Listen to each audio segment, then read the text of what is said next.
यापूर्वी सर्वसाधारण जिल्हा वार्षिक योजनेमध्ये ग्रामपंचायतीच्या जनसुविधेच्या विशेष अनुदानाचा विषय भाग एक मांडला होता। हा भाग 2 आहे। मोठ्या ग्रामपंचायतींना जनसुविधेसाठी विशेष अनुदान म्हणजे जिल्हा वार्षिक योजनेतही 2 पद्धतीनं अनुदान वाटप होतं। एक मोठ्या ग्रामपंचायतींकरता आणि एक सर्वसाधारण ग्रामपंचायतींकरता। याकरता 2024-25 या आर्थिक वर्षात 6 कोटी रुपयाची तरतूद होती। 6.5 कोटी रुपये खर्च झाले। 25-26 या आर्थिक वर्षात 18 कोटी रुपयाची तरतूद केलेली आहे। आणखीन 3 कोटी चं दायित्व आहे, बाकीचे नवीन कामांकरता उपलब्ध राहणार आहेत। या मोठ्या कामांची जरी आपण आढावा घेतला तर दापोली विधानसभेमध्ये दापोली आणि खेड तालुक्यातली एकूण 8 कामं येतात आणि 75 लाख रुपयाची प्रशासकीय मान्यता दापोली विधानसभेमध्ये दिलेली आहे।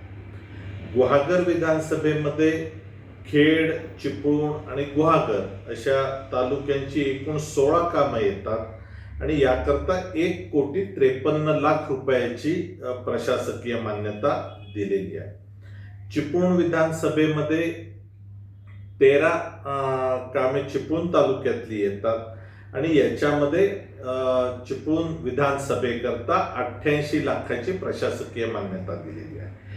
रत्नागिरी विधानसभेमध्ये संगमेश्वर तालुक्यातलं 1 काम आणि रत्नागिरी तालुक्यातली 54 कामे 3,79,00,000 रुपये। राजापूर विधानसभेमध्ये राजापूर तालुक्यातली 11 कामे 1,06,00,000 रुपये।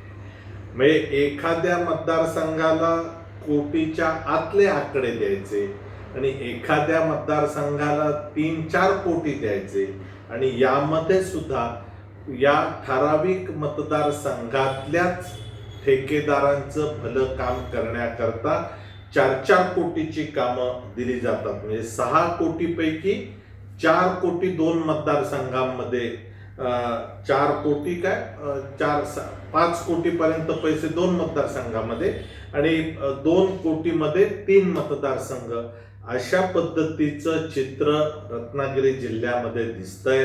म्हणजे याच्यातला प्रत्येक विषय काढावा तो तर नवल, अशी स्थिती जिल्हा नियोजन समितीमध्ये आहे।